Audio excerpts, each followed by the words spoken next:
Alright, here we are at East Roulette, SICW, right after the August show. You know who I am, but let's talk about this guy. Now, you all know Bob Orton's Ace Training Academy has a school is right here at the East Roulette Community Center. And recently, Sean Vincent put out a little video with the students giving a promo and talking about themselves. And one of the guys caught my eye, Strangler Roy Lewis, the Strangler. So we're going to find out a little bit about him. Now, Strangler, why do they call you the Strangler, first off? The reason why they call me the Strangler is at Harley's, when I was first learning how to train, I was put in a situation with people three times my size. Now, after getting beat up, thrown around, I kind of got tired of it.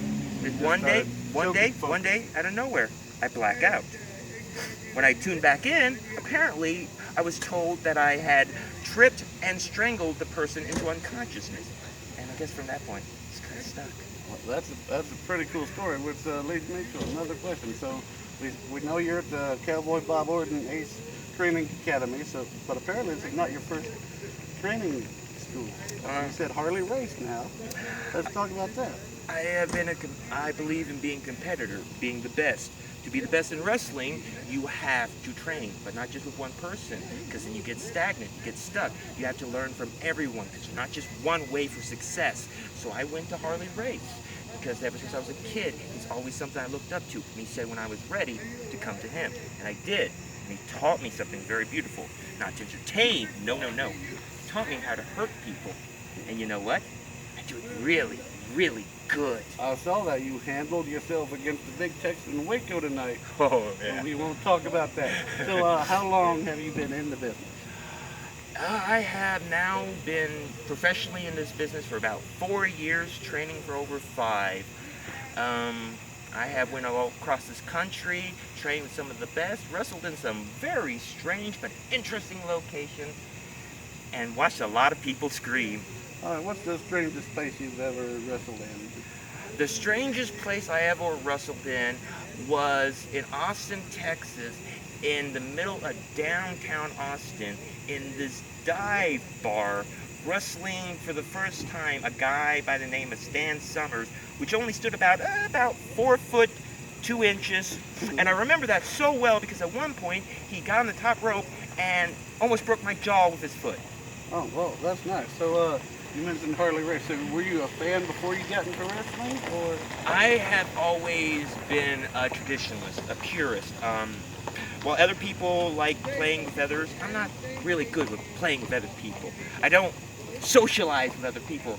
If you check my social media, not gonna see a lot on it. I like to study though. I like to be the best, to compete. So I've learned to be a historian, a true player of the game. So when it comes to Japanese wrestling, Mexican wrestling, when it comes to European, when it comes to old school, when it comes to grappling, when it comes to high flying, you name the style, I know it. So you're not talking about fan, you're talking about student of the game. Okay. So can you tell me if anybody inspired you before you got into the business? Who did the Strangler look up to before? When I was a little kid, the moniker? I loved WrestleMania 8. Bret Hart defending it versus Rowdy Piper for the Intercontinental title. That was one of the first matches I remember that truly made me want to do this. Over the time, I have seen so many great ones, from the Steiner Brothers versus Bam Bam Gordy and Dr. Death, from Daniel Bryan versus freaking Morishima. I could go on and on. Everyone, while other people have favorites, I don't have favorites. What I have is a person's style will impress me, and I'll watch it. Okay. So, I'm into styles. So if I'm an opponent and I'm in the ring with the Strangler or Roy Lewis, not everybody wants to hear the Strangler, what do I have to look out for without divulging too much information? Is there a certain specific move that you like to use that you obtain victories with? One of the things that I feel is a lost art in wrestling is joint manipulation. People assume joint manipulation is just with fingertips, bending certain ways, but that's not true. See, if you study human anatomy, you learn so many ways to make the the body bend?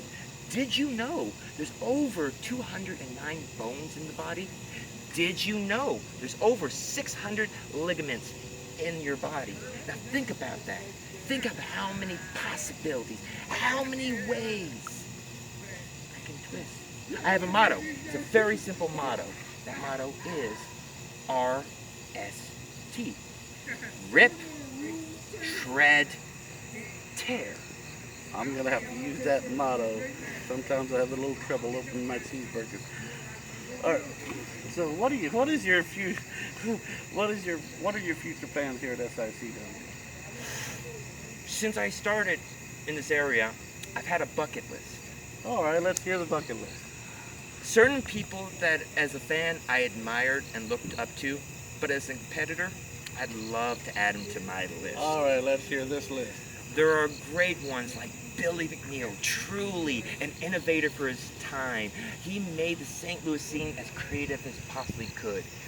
There's another guy by the name of Iron Man Ken Kaza. The guy can go wrestle almost anyone.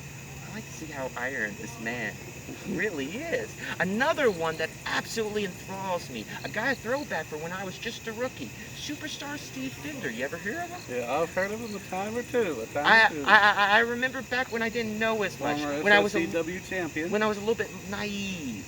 Well, he taught me some lessons back then, and I would love to pay him back the favor.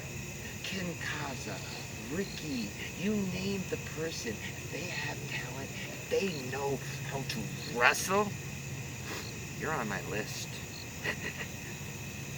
Well, my opinion might not matter much, but I see a lot of talent in you, and I'm hoping to see you at SICW quite regularly. Anything you want to say to any viewers out there, or the SICW fans, or any wrestling fans in general that watch our YouTube channel? My name, in case you didn't hear, you weren't listening, my name is Roy Lewis. You can find me on social media, Twitter, Facebook, whatever. I suggest you follow me now. Get on the bandwagon while you can, because last time I checked, the only place I'm going is up, up, up, and away. Man, it's gonna be me. Alrighty, I'm gonna get out of here. This guy's kind of creeping me out.